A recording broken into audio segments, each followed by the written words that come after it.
breadsticks or bread shapes. You have to make a bread dough first. So to make a bread dough, you put flour and salt into a mixing bowl, mix that together. Then you want to add either margarine or oil, so some type of fat to keep it moist. Then you add your yeast. So you can use dried or fresh. I've used dried in the video. Mix it all in and then add lukewarm water. So yeast is a living microorganism, therefore you have to treat it as such. So for the yeast to work, so for the yeast to release the carbon dioxide gas bubbles and for fermentation to work, you must meet the right conditions. So that's meaning that the water has to be warm because a living thing needs warmth for it to grow. You also need time, moisture, so we've given it the water, and food. So it feeds off the sugars which are naturally present in the flour.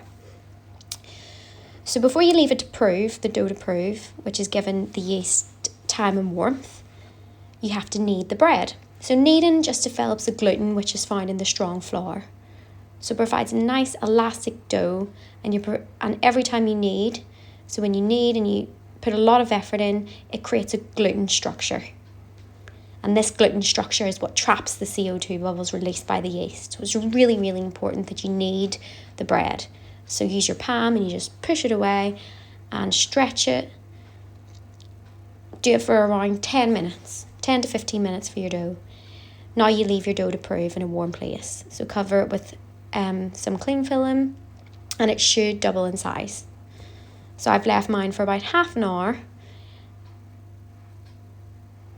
You just knead it lightly for 30 seconds and then you can shape. So you can do breadsticks, you can do bread rolls, you can do bread shapes, it's completely up to you. Or we're going to make breadsticks. So you'll see the dough is really elastic and that's because I kneaded the bread, the dough.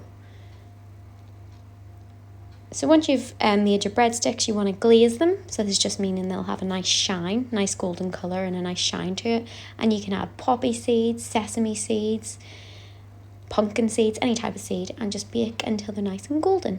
Enjoy!